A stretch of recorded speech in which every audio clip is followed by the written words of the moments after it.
Բարև ձեզ սիրելի հայրենակիցներ, Երկիր մեդիա հեռուստաընկերության եթերում Արմատ հաղորդաշարն է։ Մենք ներկայացնում ենք Արցախի պատմությունը, նյութական եւ ոչ նյութական մշակութային ժառանգությունը, Արցախյան կոլորիտը։ Այսօրվա մեր հյուրն է կենսաբանական գիտությունների դոկտոր պրոֆեսոր Լևոն Եպիսկոպոսյանը, որի հետ մենք կզրուցենք Արցախում կատարված հայտնագործությունների, Արցախցու գենետիկ կոդի եւ այլ հարցերի շուրջ։ Բարև ձեզ, պարոն Եպիսկոպոսյան։ Բարև ձեզ։ Պարոն Եպիսկոպոսյան, սրանից 30 տարի առաջ դուք նշանակվեցիք Արցախի պետական համալսարանի ռեկտոր։ Մի տարի հետո պատերազմի վերքերը դեռ չբուժած երկրում դուք սկսեցիք պեղումներ Ասկերանի շրջանի Լուսաձոր գյուղի Քարաբլուր կոչվող տեղաբայրում։ Նախ եւ առաջ շնորհակալություն հրավերի համար։ Ինչու քանի որ ես միշտ ուրախությամբ եւ մեծ պատասխանատվությամբ եմ խոսում Արցախի մասին, ինչու քանի որ իմ գնալու պատճառը եւ ոչ միայն պատճառը, այլ կարևոր մղումներից մեկը դա այն էր, որ յուրաքանչյուր հայն այն ժամանակ 90-ական թվականներին, 80-ականների վերջում պետք է ունենար իր ներդրումը, իր լոման պետք է ունենար, սա զուտ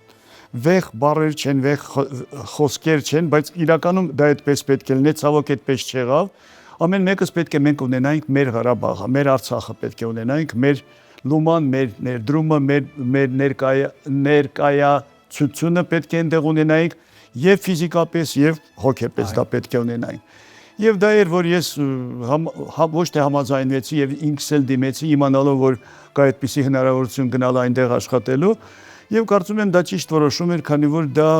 եւ շրջադարձային էր ինձ համար եւ ընդհանրապես ես զգացի, որ ինչ որ կարևոր ավելի պրակտիկ, ավելի ոնց որ ազգին ավելի համահունչ մեր շահերին, չգիտեմ, մեր նպատակներին ավելի համահունչ, քան աշխատանքի կատարելու, քան նստած ասենք իմ առանձնասենյակում միայն գիտությամբ զբաղվում ես կամ ասենք նաև դասավանդում ես, դա քիչ ընդհանրապես մարդ պետք է ձգտի իր այդ նեղ շրջանակներից դուրս գա, որպեսզի եւ ինքը գնահատի իր աշխատանքը, նաև իր աշխատանքն էլ գնահատվի։ Ինչ վերաբերում է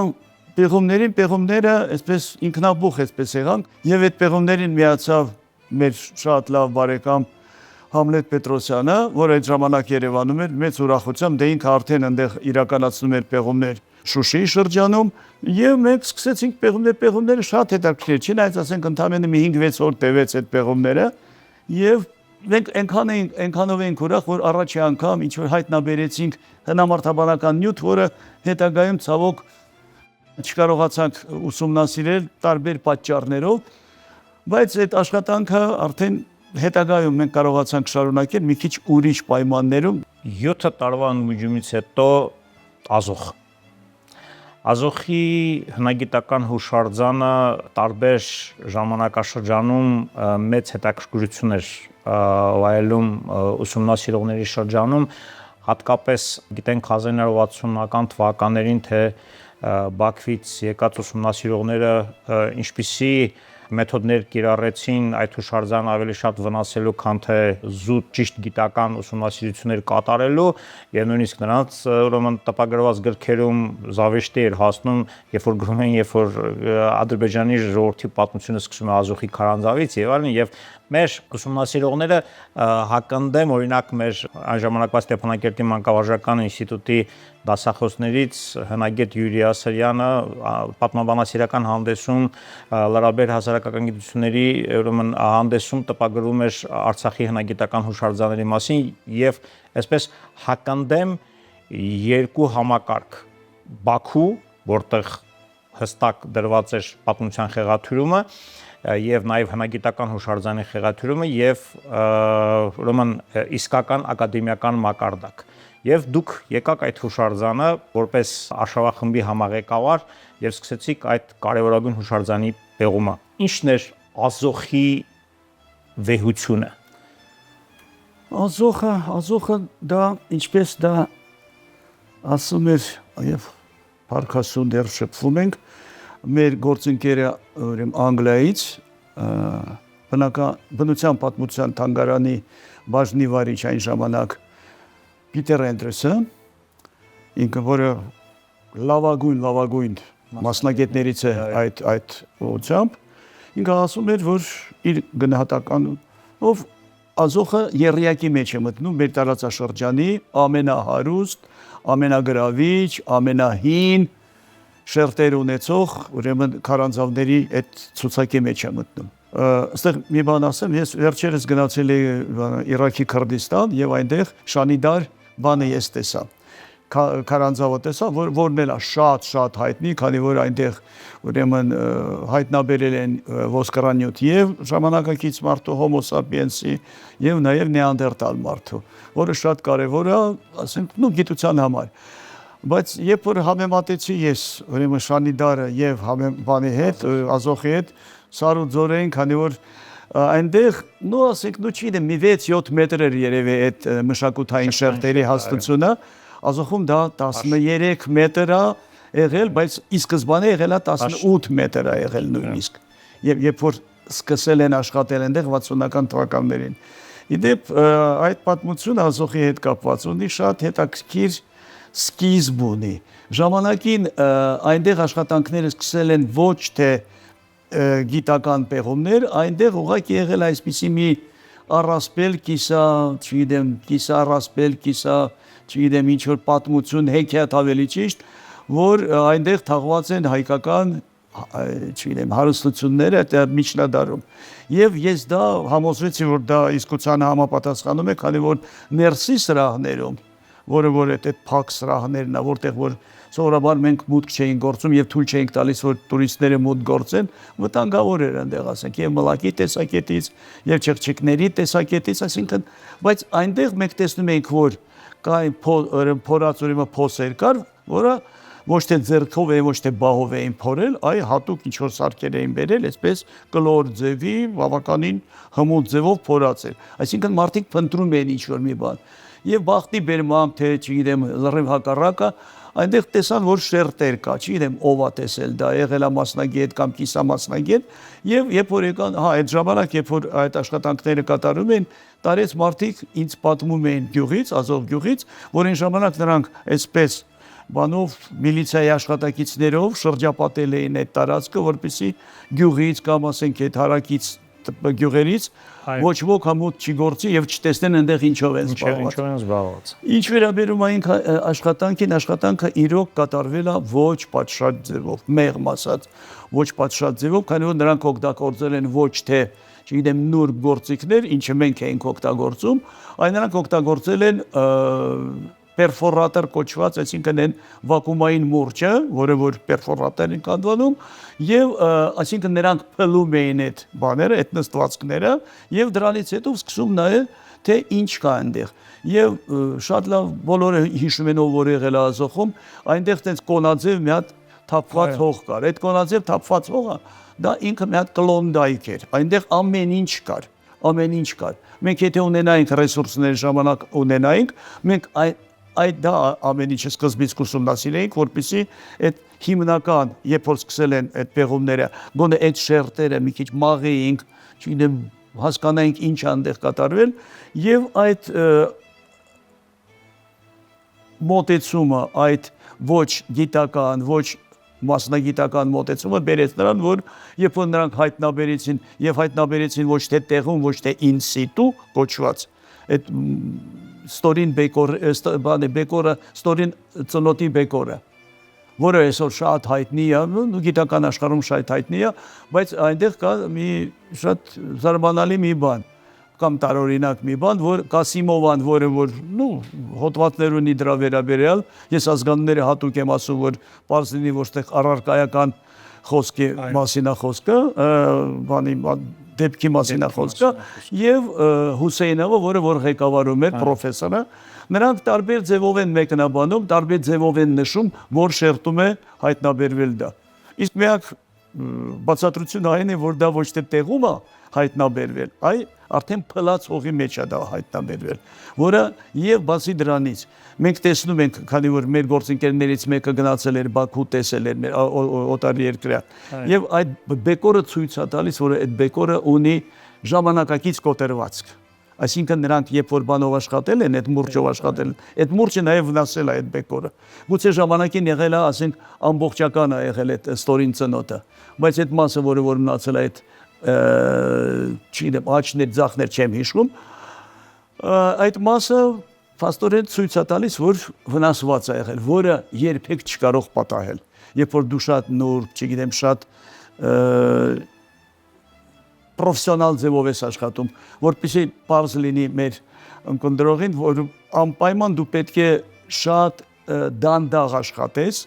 անպայման դու պետք է օգտագործես ատամնաբուժի գործիքները, դուք պետք է վրձինով աշխատես, դուք պետք է փչես, չգիտեմ, բայց երբեք դու չպետք է օգտագործես այնպիսի գործիքներ, որոնք վնասեն ոսկրանյութը։ Ցանկացած ոսկրանյութ ավելի թանկ է կամ չգիտեմ ոսկի, որը որ կարելի է գտնել, չգիտեմ ինչ տարբեր ուրեմն դամբարաններում։ Շատ ավելի կարևոր է, շատ ավելի արժեքավոր է։ Եվ մեր բախտը բերեց, որ ուրեմն Քարանձավ այնքան գրավիչ էր, Քարանձավ այնքան կարևոր էր գիտության համար, որ այդ Քարանձավի շուրջ, այդ պրոյեկտի, այդ գծագրի շուրջ, ուրեմն մենք կարողացանք ուրեմն հրավիրել մարդկանց տարբեր երկրներից։ Մենք ունեինք մասնագետներ, եւ Անգլիայից ունեինք, եւ Իսպանիայից ունեինք շատ մեծ խումբեր, Պորտուգալիայից ունեինք, Ամերիկայից ունեինք, Գերմանիայից ունեինք։ Այդ մասնագետները դրանք լավագույն մասնագետներ էին։ Եվ ինչու եմ ես դա ընդգծում, ինչու եմ ես դրա մասին խոսում, քանի որ վերջերս ես լսեցի, որ աշխատանքները վերսկսվել են այնտեղ։ Եվ ցավով պետք է ասեմ, որ եւ ուրախությամբ նաեւ, որ մեր գործընկերները ում դիմել են այդ նշված երկրներից, որ նրանք կան մասնակցեն, քանի որ եւ ճանաչված մասնագետներ են եւ շատ բարձր մակարդակի մասնագետներ են, նրանք կտրուկ հրաժարվել են։ Հրաժարվել են, քանի որ կա չգրված օրենք։ Ով սկսել է այնտեղ աշխատել, նա էլ պետք է շարունակի։ Պարոն եպիսկոպոսյան, ազոխի կարևորությունը։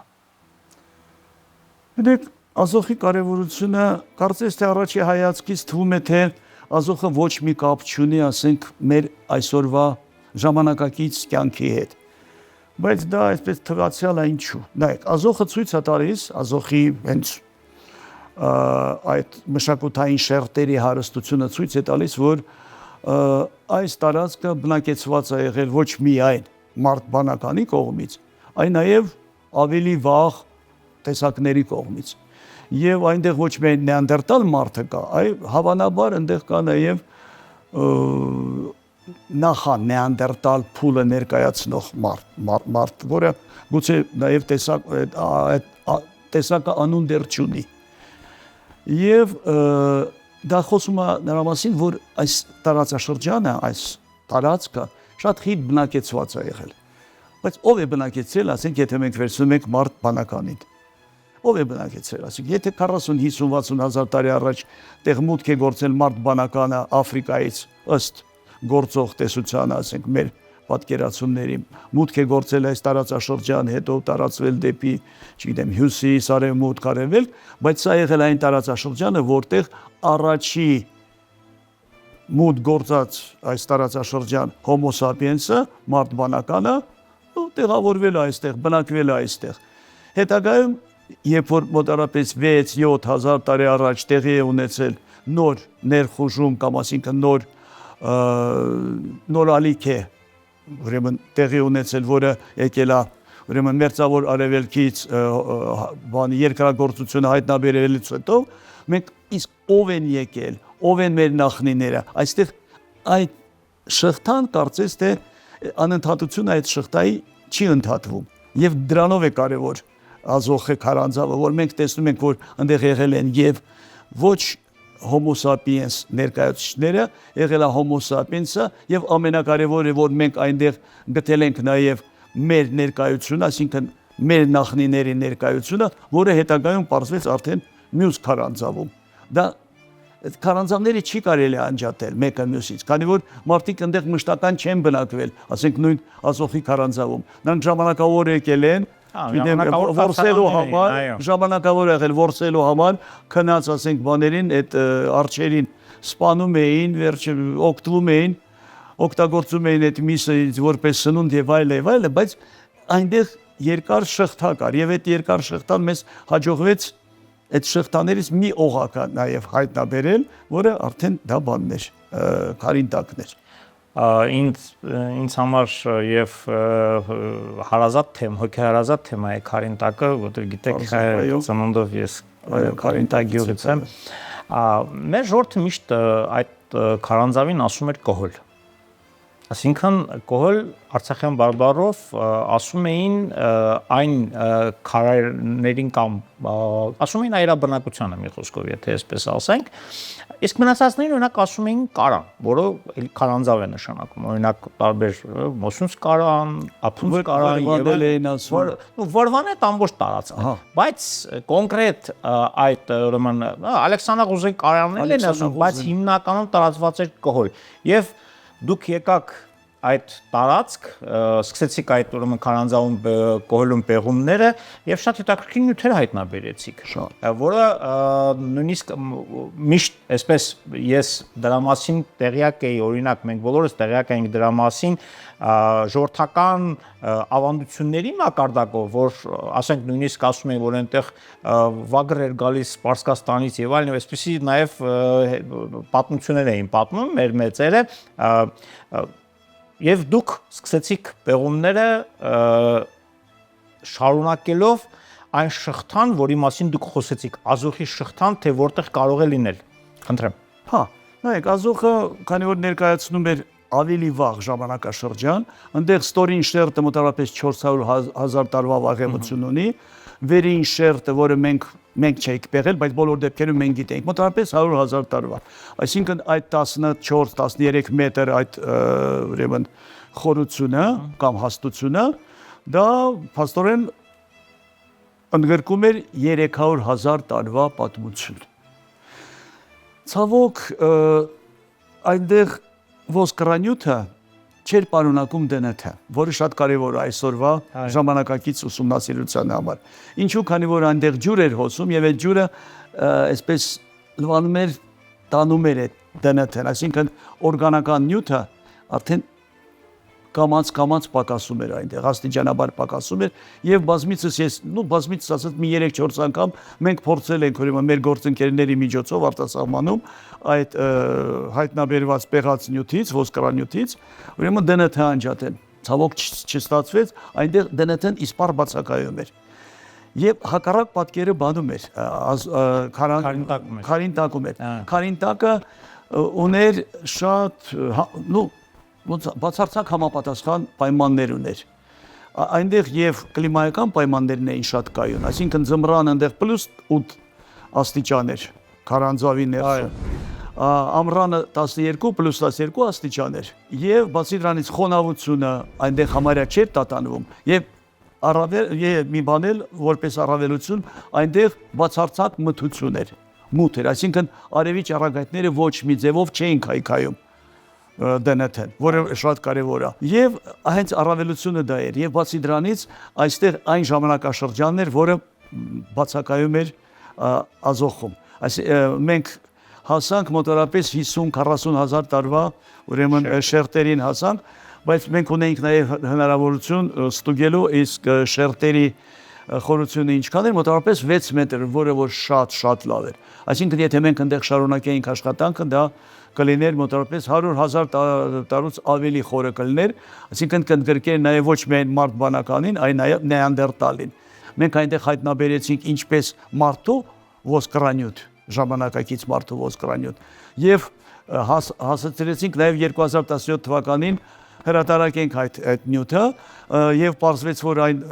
ատամը, որը մենք գտել էինք այնտեղ, երբ որ մենք այդ ատամը գենետիկորեն ուսումնասիրեցինք եւ համեմատեցինք ժամանակակից, ուրեմն ժողովրդի հետ, ժամանակից արցախցիների գենետիկական ուրեմն նկարագրի հետ, մենք տեսանք, որ կա անընդհատություն։ Եվ հենց այդ նյութի հիման վրա, այդ բնույթի նյութի հիման վրա 17 թվականին լույս տեսավ մի աշխատանք, արտասահման շատ կարևոր հանդեսում, որտեղ մենք պնդեցինք մեր գործընկերների հետ միասին, որ մեր այդ տարածաշրջանում Արցախը ներառյալ մենք ունենք առնվազն 8000 տարվա անընդհատություն, շարունակականություն, թեկուզ մայրագծային, ասենք այդ բանով, մայրագծային գենետիկական պատմության ուղղությամբ։ Այս տարի մենք այդ աշխատանքը շարունակելով մենք նաև ապացուցեցինք, որ նաև հայրագծային ունեն, այսինքն մենք առնվազն ունենք մոտավորապես 6000 տարվա կայունություն մեր գենոֆոնդի, եւ դա հարցի պատասխանն է, թե Արցախի բնակչությունը բնիկ է թե ոչ, ընդհանրապես Արևելյան Հայաստանի բնակչությունը բնիկ է թե ոչ։ Դա էլ առանձին թեմա է, որի մասին կարելի է շատ երկար խոսել։ Ցավոք մենք շատ քիչ ենք, ոչ թե քիչ ենք խոսում, ես շատ եմ խոսում դրա մասին, գուցե չափից ավելին եմ խոսում, վատն է, որ այս նյութը, այս կարևոր արդյունքը ոչ մի ձև չօգտագործվում մեր, ասենք, քաղաքական ինչ-որ գործունեության ժամանակ, լրիվ հակառակը։ Եղել է դեպքեր, երբ որ մեզ ասել են այսպես ուղիղ բաց տեքստով, որ մեր աշխատանքները խանգարում են մեր, չգիտեմ, արտաքին գործոց նախարարությանը, քանի որ չգիտեմ ում են զայրացնում։ Դա 15 թվականի զրույցն է, որը չեմ էլ ուզում հիշեմ։ Ի վերջո գիտական հետազոտություններին կոնկրետ ահա այդ հայկական գենետիկայի բնագավառում ինչ ապագա է սպասվում։ Ստիպված, երբ որ մենք վերադարձանք Արցախից, մենք արդեն այստեղ սկսեցինք այդ նույն պեղումները, հնաբանական պեղումները Հայաստանում եւ շնորհիվ նաեւ նրան, ես պետք է ուրախությամբ ասեմ, որ վերջի տարիներին նաեւ բացի բազային ֆինանսավորումից մենք ունեցանք նաեւ դրամաշնորհային ֆինանսավորում, որը զգալիորեն օգնեց, բարելավեց մեր ուրեմն մեր աշխատանքը, ընդհանրապես շարունակություն լինելու է այդ։ Գիտեք, ցավոք ոնց որ կարծես թե կա ինչ-որ մտավախություն կա, քանի որ մեզ հասավ լուր եւ պաշտոնական, այսպես ասած, լուր այն մասին, որ եկող տարվանից այդ դրամաշնորհները կարծես թե պետք է կանգ առնեն, քանի որ այդ գումարները պետք է հատկացվեն ակադեմիական քաղաքի այդ կառուցմանը։ Ես կարող եմ ասել իմ